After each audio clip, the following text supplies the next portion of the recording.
Welcome to the Media Capital Show. I'm your host, Diana Florescu. Join me and some of the greatest media capital investors and startup founders as we dive into what happens in the media for equity space, why it matters now, and how you can keep up. Media Capital is a media for growth production, a media for equity advisory firm, and global network of investors specialized in media capital fundraising. Make sure you subscribe to the Media for Growth newsletter to get all the insight from our latest episodes. Thank you for listening. As a group, we had a very big exit in 2017.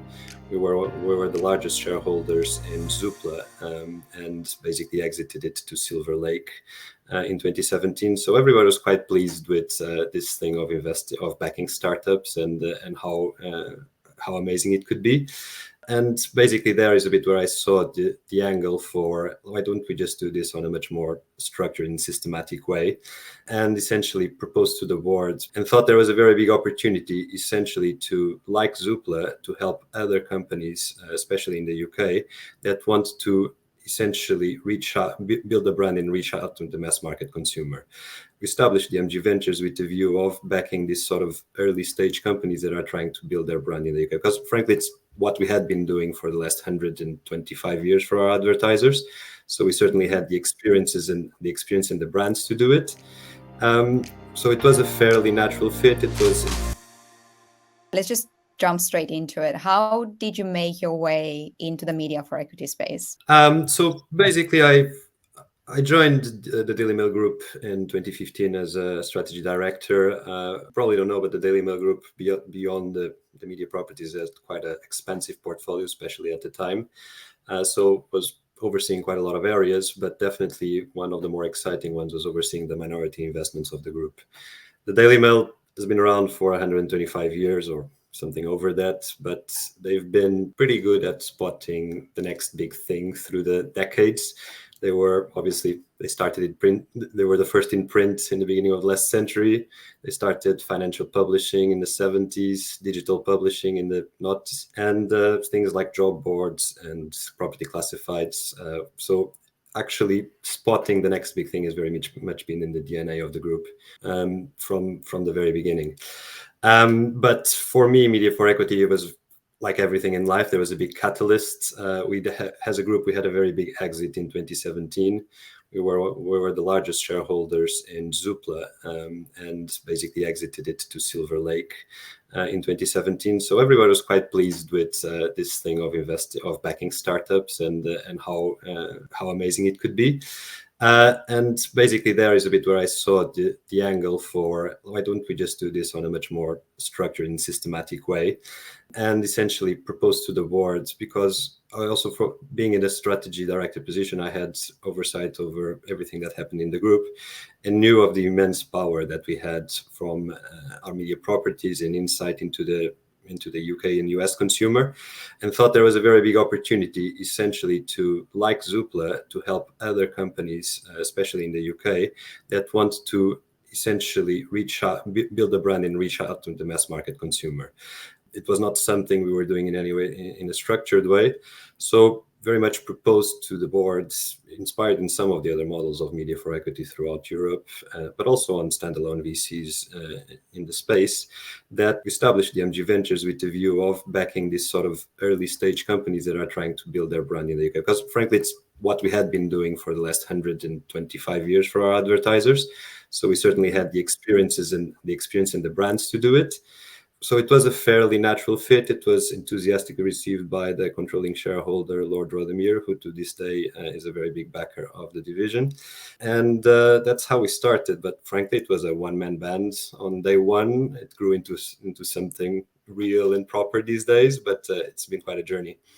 Yeah, and I mean, it sounded like the Zoopla investment in 2017 and perhaps a few others were more of opportunistic investments, but that essentially helped you and propelled the creation of the fund. We had German Media Pool a couple of weeks ago on the show, and they talked us through the independent model. I want to give the audience an overview in terms of what DMG Ventures does, because you are media backed. So I would love for you to maybe just explain as well, what is the difference? How is that different, for example, from an independent media fund? But it's interesting because you are not a typical media backed or owned fund, if you like, either. You do podcast party investment. So How does a media-owned fund essentially work? Yeah, I mean, so the first thing is, from the very beginning, we've had a very big clarity of purpose. The purpose of the DMG Ventures is to generate a financial return for the investor, which has been the Daily Mail Group. There is no particular incubation objective or even media selling objective in what we do.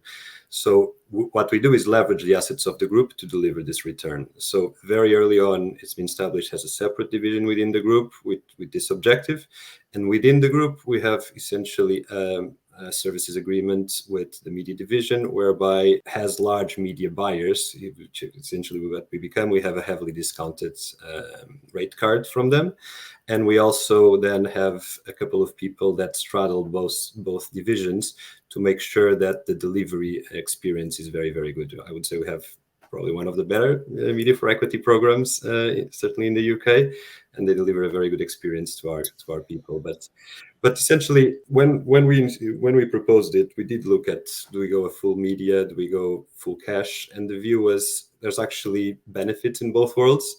On the media side, obviously, we mostly are focusing on companies that do want to build their mass market profile. So they will be advertising, they will be spending. The fact that we're giving them have media at very attractive prices is always a very attractive thing from a capital efficiency perspective.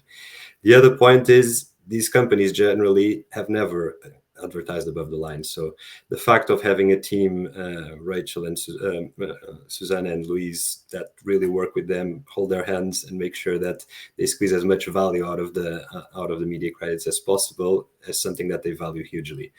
And obviously the cash, listen, it shows we have skin in the game, that we're not just there to media. It's annuls a bit of some negative selection bias you can have at some point when basically companies are looking for cash. So it's essentially a model that ended up working very well. We've basically set it at the 50-50 model. So the way we actually go about it is we sit at companies and first of all trying to understand how can we help on the media side, decide what would be a sensible level of that maximizes the efficiency of the media over a period of something like 18 months. And then what we say is whatever that is, we'll put the same cash over it and double our position essentially. So we invest, to be clear, completely from the balance sheet of the DMGT on this first fund that we've had. Basically both the media and the cash come from the DMGT. And we are employees, but we do have our own operating independence and answer to an investment committee where the chairman of the group sits, but also the CEO of the group and myself and another member of the team. Right. I love how clearly you explained, and I think it came across really, really comprehensively. And I would also love to explore a bit more in detail, perhaps a practical example of how that deal gets structured. We'll come back to that in a bit. But circling back on the fund, the actual fund structure, and I think you've deployed over £200 million over the last few years. Is that fair to assume it was almost part cash, part equity, like equal amounts, or? No. So basically, our model is 50-50 on the first tickets, but after that, and after we know the company, frankly, the fact that we are fully owned by the Daily Mail Group and single investor means that we have a bigger level of flexibility than your normal LPGP funds would have. So what has happened, in fact, is that we deployed a good 60% of those 200 million in one company that we were just very comfortable with and kept on following our money. And in the end, got a very successful exit out of it, which drove most of the returns we have at the moment, which is a happy venture story, as I would say. Yeah. Is that company, can we talk about that? Is that, I mean, I can probably think of which one might be, but is that something? Oh yeah, it's Kazoo. So basically, it's Kazoo. We were the first investors in Kazoo. And followed on in several rounds and then exited at the IPO. So unfortunately, the share price has since performed quite poorly, but that's what it is. Well, actually going back to what you just said right now, do you think that, I mean, I guess it's not just Kazoo, isn't it? And I'm curious to get your perspective on the market and what is happening right now. What do you actually feel like is changing with your portfolio companies, but also given the kind of corrections that is taking place, do you think, or do you approach companies differently? Do you look at other specific sectors or technologies that you haven't before? Listen, we are big fans of consumer. I think definitely this is not an easy moment. There's inflation, there's the cost of living crisis, there's all of that. However, I see in that more opportunity than anything else. Frankly, valuations were very lofty a couple of years ago, and things that perhaps shouldn't have gotten as much funding as they did were getting quite a lot of funding. So valuations are down. So whoever liked consumer 2 years ago or 1 year ago should like it even more.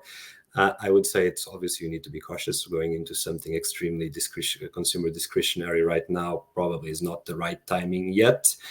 There will come a time for that, but we definitely see quite a lot of opportunity in that space. But in terms of the general market, I think what has changed is obviously the focus of unit economics has completely changed. I mean, we've always been very worried about that side, very focused on that side of the business. But I think that the whole demeanor of founders has changed. You don't get people just coming and say, "Oh, I'll have this gigantic growth, and in 5 years from now we'll make money if we raise 3 more rounds from here." No, you get. Most of the pitches these days have a clear path to break even, have an acceleration option if you want to raise. So I think a lot of rationality has come back to the market, which is a good thing, frankly. And the other thing to bear in mind is if you're investing in late seed Series A, what might look not a great moment right now, you need to be thinking that you're going to be exiting 5 to 7 or 8 years from now, where hopefully the economic cycle has turned and we are in a good place. So it is actually a very good moment to be investing in consumer, in my humble opinion.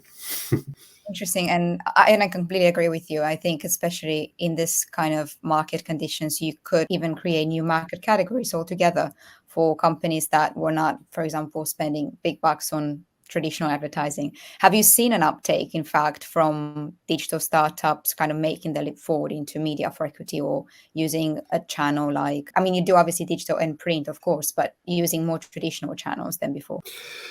I mean, we definitely see a retreat from I just do social and AdWords or something like that. I think that arbitrage is over. Like, people tried to do that game for a few years. Over the last couple of years, it became clear that you can't just do that. It's a component. I'm the first one to tell our startups, listen, if you think that advertising just on our properties is going to solve all your marketing needs, that's just not true. You'll need to do direct advertising. You need to do social. You need to create a community. It's just, you need to have a much more holistic approach to everything.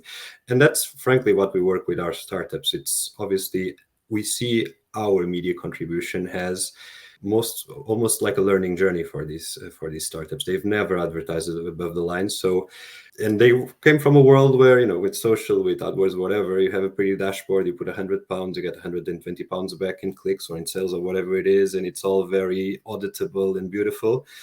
In the above the line world, you put £10,000 on an ad, and you don't get £11,000 from people clicking on that ad. It's just not how it works. You need to build repetition, build your brand, and eventually it will going to help all your KPIs in marketing. But it is a process, and so we do see very much as part of our point of being in rounds, help to educate the startups on this journey and do it with them. And frankly, if they do it well, and in the next rounds, our media, it's no longer it's a bigger round than our media. There's not going to be the whole marketing bucket. That's okay. And we're at that point, we know them, and we're comfortable in putting more cash and less media and following on our money. So that's essentially how we think about it, I would say. Yeah, and so following up on that point, we just talked earlier about your next fund, right? So I mean, the Kazoo exit, it was great. I think it returned more than one time the whole fund, and it was just one, single investment. Tell us a bit more about the next fund you're raising, and I think the LP structure this time is a bit different, isn't it, from the current fund? No, absolutely. Listen, we've started DMG Ventures, as I said, 2017, 5 years ago. We went through investment cycle. We've had a successful exit that generated quite a nice return for our investor. And in the meanwhile, the Daily Mail Group itself was taken private at the beginning of last year. So it was a good moment to actually step back and see what's a new direction. And essentially, we took the very natural path, which is you start as a fully captive structure. So your second fund already has some third-party capital. So at the moment, we're raising £100 million fund. The Daily Mail Group is contributing half of that, and we're raising the other half from external investors. And frankly, I am a very big fan of it. If it's not broken, don't fix it. In the way we actually work, not much is going to change. Obviously, structurally, we're now going to become a GPLP structure where large LP will be the Daily Mail Group. But in the way that we work, continue focusing on consumer technology companies, late seed Series A, 1 to 5 million tickets, a component of media for equity on all our deals. Now, we see that being a bit less than we see some benefit in being more flexible than our 50-50 rule that we've used until now. But we still see it as a very important differentiator for us. I believe that there's plenty of venture capital funds in the world, and you need to be special for some reason. And the reason why we are special is this consumer angle and this insight into especially the UK consumer, but also the US consumer through our media properties. And yeah, we've been on the fundraising journey, which is always fun and humbling. So, but it's going well, and we're quite encouraged. So basically, Manuel, the investment thesis, what you're saying is that hasn't changed, and in fact, that's obviously your differentiator, which I completely agree with. I think we need more consumer VCs in the UK, Europe as well. But what potentially changed, it's also the allocation of what I call media capital and cash. So you're looking this time at a larger portion of cash. In terms of your LPs, so this is the first time in this fund you're looking at attracting external LPs as well. Mm-hmm. Why should, for example, an LP invest with DMG Ventures or in this particular fund as opposed to putting money, for example, in a traditional VC fund? Well, I would argue that we're becoming a traditional VC fund from a lot of perspectives, but the arguments are not different. It's essentially we've shown that we can deliver. We have our track records. We have a stable team that has delivered. I think we have an angle that very few people have. This access, as I said, and let me bring it a bit to life, because it's not always obvious when I say that we have access to tens of millions of people. What does that mean in the day-to-day? There's three areas. One is it helps us inform the sort of stuff we should be looking at. We have a huge analytics team within the Daily Mail, which basically helps us see what are the big consumer trends and basically what should we be focusing on for deep dives and investments. Still a bit nebulous. Much more practical is when we actually go for something we like. Very early on, what we do is basically run a series of surveys from our readership to try to understand what people feel about that product. Do they know that brand? Do they like the product? Basically a bunch of information that we then use to go to literally the first or second meeting with these companies and tell them, listen, besides obviously being very smart people and all that sort of stuff and having money, here's how we are actually going to help. And here's some stuff you yourself probably don't know about your brand. And listen, this is the sort of stuff that we think you should be focusing on over the next 18 months on the marketing side. So it becomes very clear to them why we are having a conversation with them. And then it also informs from that very beginning a bit how are we going to be constructing the media for equity component of the investment.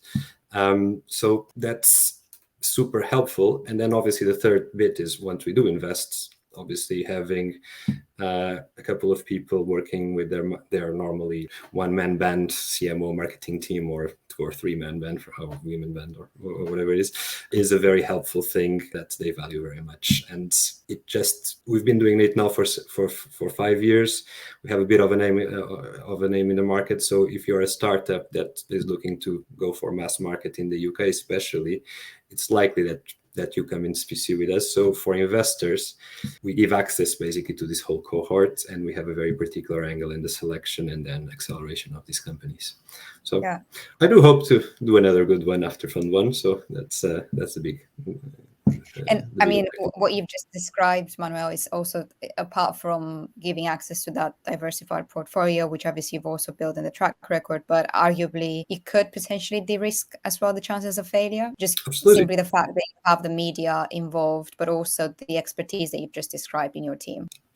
Absolutely, and that's part of this, and the reason why startups are also interested is because, frankly, we give them, first of all, the media discount is quite attractive, so it's actually capital efficient for them, and then the fact that we work with them just de-risks the investment. And for us, frankly, before we do a larger Series B investment or whatever it is, the fact that we actually are much closer to the operations than just sitting on a board and attending it on a monthly basis just gives us a very big source of information to how this company actually operates, which is very helpful when we decide if you're going to double down or not. Absolutely. I mean, let's maybe go through a practical example of structuring a media for equity deal. And I'm going to ask probably some very basic fundamental questions just so that everyone listening can get some context into how these deals get structured. But first, maybe let's start with the type of companies that you're looking for, or what, and what that also work best for this venture model, because I suppose not every company can actually, it can be a fit for media for equity. Yeah. No, I mean, for me, a very important starting point is you need to have a product that is working, that's shown product market fit, that has a decent level of early adopters that swear by it and love it and all that sort of stuff. I don't think until you found your identity as a company, a brand, and the products, you're ready to do above the line or mass market marketing. It's just not for you. However, if you have proven all these things, and there are a decent number of companies that have, and are now basically raising a Series A to say, oh, we're now going, national or international or whatever it is, and we're going to be in every person's house, then you're definitely a business that we are interested in taking a look at. The way we source this is obviously three ways. We do our own deep dives and go basically looking for these companies in particular sectors that we're interested in. But also, I mean, the Daily Mail is a big brand, so we do get quite a lot of incoming deals. And obviously, we've now been co-investing with other consumer funds for a few years, so we also get quite a lot of deal flow from there. But let's just say we find this company. We obviously have your normal introductory meeting. Very soon after that, if there is interest within the investment team, what we do is basically action the media for equity team, either Louise or Susanna, come in and basically, as I said, run the surveys, run the background work on this company to see, first of all, is this something that we should be investing or not? I've had things that I thought were wonderful and then came back saying that 96% of the UK population would never buy it. So that kind of killed it for me. But most often they're not. I'm not that wrong. So what we do is then basically a meeting very early on with the team where they walk them through what we've learned about them, how our properties work, what we could do for them, what's basically the next, say, 6 months could look for them, or a year or whatever in terms of our media support and so on. And basically from there, start having that discussion of what would be an amount of media credits that would be appropriate for a company in that stage, and that would be attractive. It's a two-way thing, frankly. If they don't think that our media is going to help their business do well, we're probably not for them, and that's fine. And then they also need to convince us that they're actually a good business, obviously, for us to back. Eventually, we do get to what the quantum of the interest is. Say, for example purposes, let's say they could use 1 million worth of discounted media over the next 18 months. Essentially, our model, as it has worked in Fund 1, obviously, as I said, in Fund 2, we're going to have a lot more flexibility on the ratio. But up until now, is basically, okay, if you have 1 million of media, let's add 1 million of cash, and our investments in your Series A round is going to be 2 million. The structuring is fairly straightforward. We come in the same term, either if we're independent or if we're leading the round or not. We come in as in all the same terms. We are a 2 million pound investor. The only difference is that when we rather than on the essentially on the subscription agreement, rather than here are 2 million, we're sending it to your bank account, we say here's 1 million, we're sending it to your bank account. The other million is now a credit account with the Daily Mail Group that you can redeem against this discounted rate card, essentially. Right. So essentially it's one and the same term sheet. We're not talking about two separate. No, right. All the same thing. The only difference is part of it is redeemed against the credit rather than sent in as cash.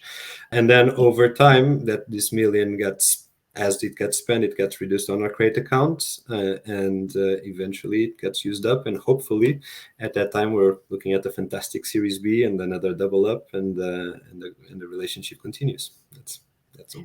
Right. And in terms of, in terms of the actual media investment, given that you are signing the same term sheet, when does the actual media convert into equity? Is it all the same terms as with the cash component, or? There's never a conversion. Essentially, we invest on day one, and rather than paying it with cash, we're paying it with media. But essentially, we are the DMG Ventures is the owner of the shares from day one, but now has a debt towards the startup of actually delivering the advertising. So all right, okay, it's interesting. I mean, I'm asking. There are examples. Obviously, every country is different. Every is different. Yeah. I was curious because sometimes the actual conversion happens when the media is consumed. So when the we've looked at several models.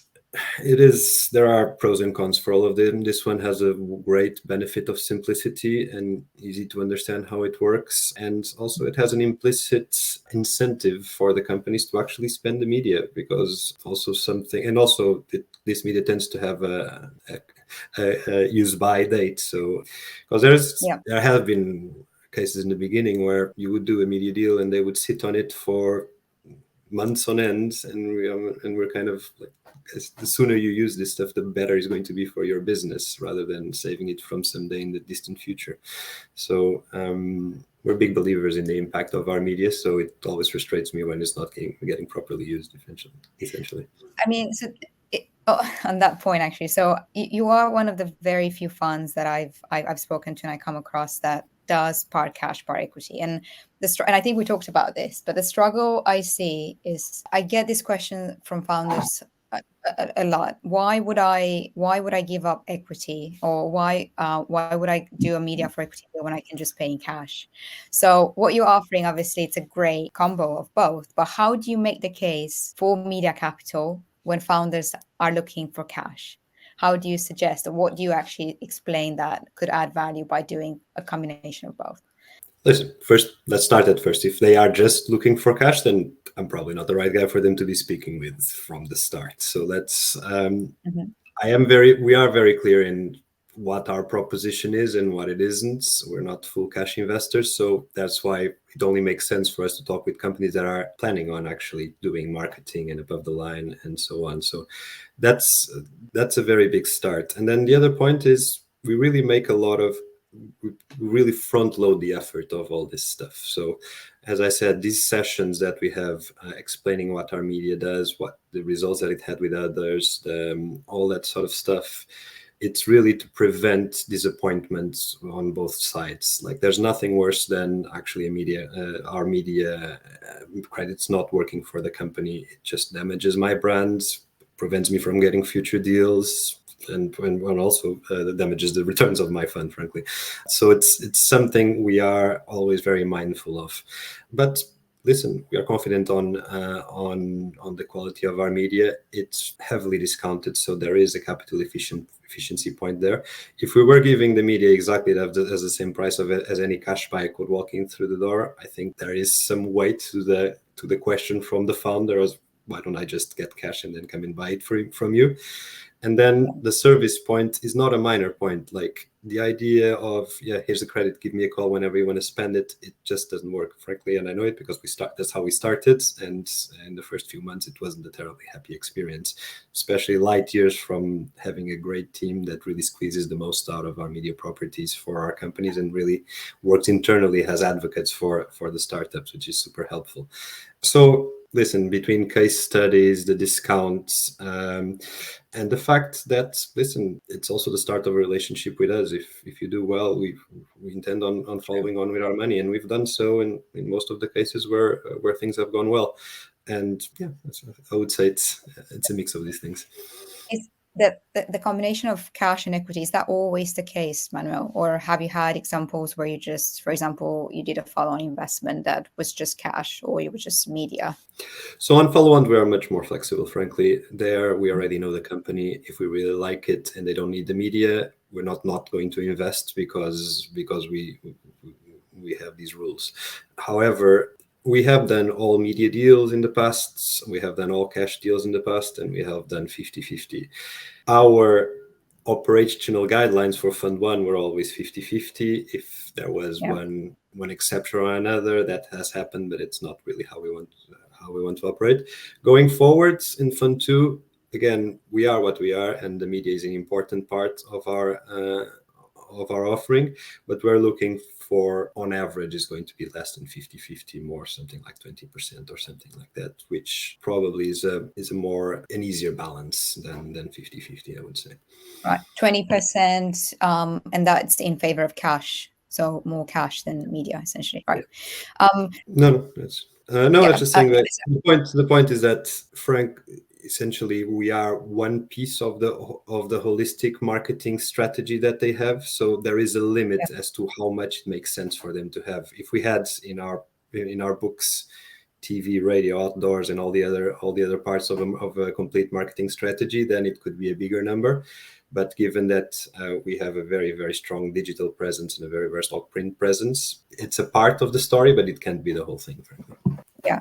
And I just saw that Michał just asked a question on LinkedIn. And before we move on, I wanted to get back to his point, because actually it's a really good point. And I think the team composition and the kind of skill set that you have in a fund like DMG Ventures is a bit different from a traditional VC fund. And you mentioned in your example, you're looking at these startups, obviously with kind of your investor, hat, and you're assessing them probably not immediately from a media point of view, but rather as an investment, right? Whereas your team, I suppose you have a brand strategy team that looks at the potential of these companies to use the media and the growth potential.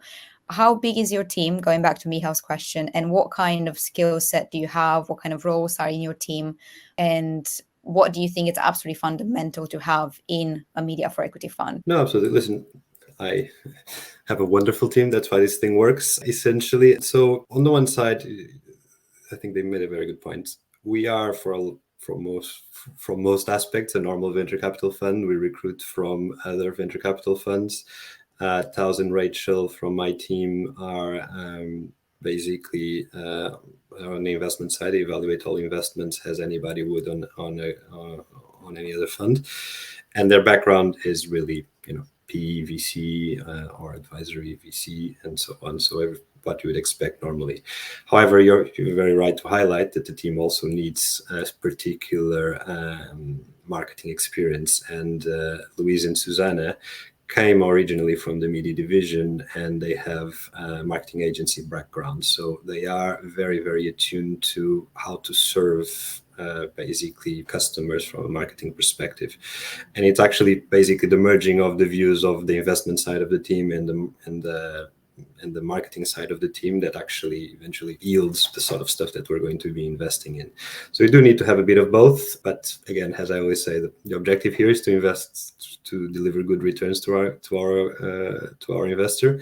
So investment is the most always takes priority, frankly.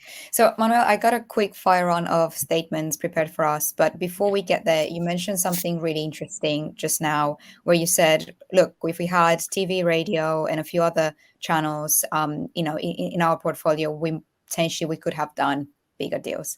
I'm curious, is there scope to see an independent fund that bundles together multiple media groups and help them strike these media for equity deals in the UK? Because it hasn't been done before, right? I mean, we have several examples, but I can't think of an independent fund that tried to put all of this together. What do you think? Listen, conceptually, I think it makes a lot of sense. As I said, like if companies, when they are thinking of their marketing strategy, they should look across mediums. And I have two pieces of the puzzle. The guys from ITV have, or Channel 4 have another piece. The guys from the radios have another piece. If we could bring them all together, we would be a much more compelling proposition for startups, no doubt. In the past, I've dabbled into this idea from a consortium perspective, and they could never make it work. And to this day, my issue with this is I haven't seen a structure that makes sense from the side of the media providers, and that works. But I'm very open-minded, and I like the concept. I just need to see how it would work in practice, and I haven't really yet seen a model that really works for us. Right. Well, we'll definitely pick up on that subject again, hopefully very soon. So going back to that fire up of questions and topics. So my first question to you would be, what kind of technologies or sectors really excite you the most right now that maybe other people don't think about or don't feel as excited? I mean, I think I've made the case for this one already. Frankly, I think consumer technology has a general sector. We are very unloved at the moment. All the excitement is in the deep tech,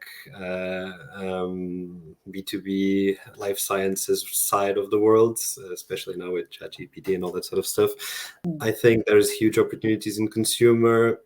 Again, economic cycle is not looking great at the moment and is not great at the moment. But if your exit horizon is into 5 to 8 years, there's huge opportunities to invest in at the moment, especially because valuations and the mentalities of founders have fundamentally shifted, and they are in a much more investor-friendly mode than were only a year and a half ago, when this sector was getting quite a lot of deployment. So there is a big opportunity there, I would say.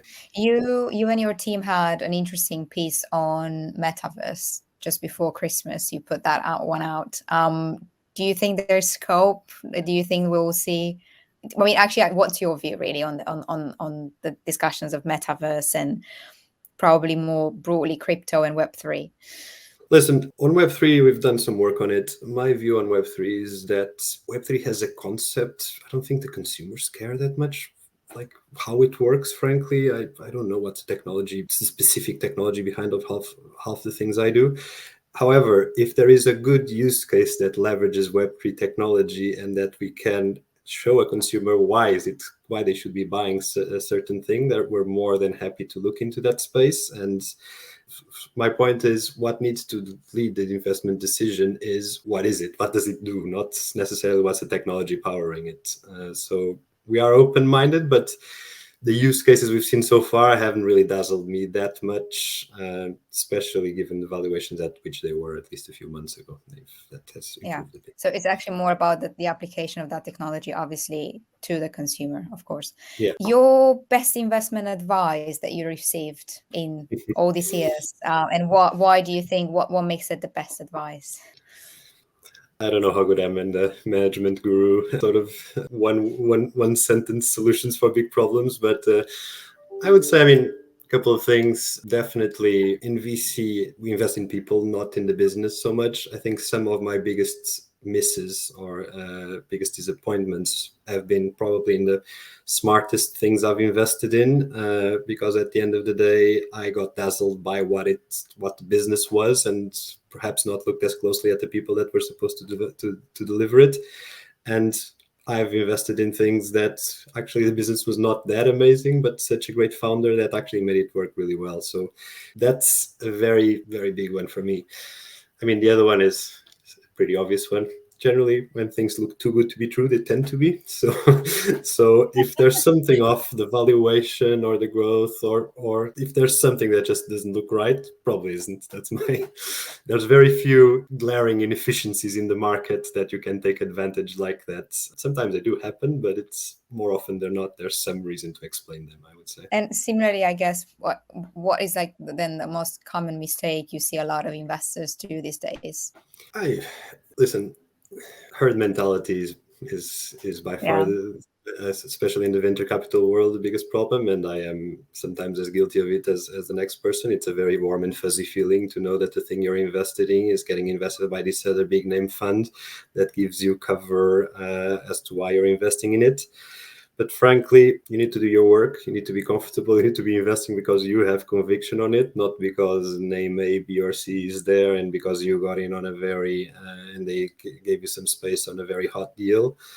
There were plenty of very hot deals in the last couple of years that I'm sure a lot of the people that invest in them wish they hadn't. So you really should do your work. We try to. I'm sure all the other venture capital funds would say that they do too, and I suppose they do, but we do all at some point get infected with some herd mentality when there's a big deal coming around. And the final one for you, Manuel, what are you then most hopeful for, optimistic about this year? I mean, we have to find a bit of optimism in this whole turbulent time. Yeah, you did send me this question. You did mention that this question was coming, and I was sitting down, sitting for a while. And it's not an easy. 2023 is not an easy one, I would say. It's listen, I take solace in the fact that finally inflation seems to have been brought under control. Hopefully we'll see the bottom of the economic cycle somewhere towards the second half of this year, and there's subsequent recovery.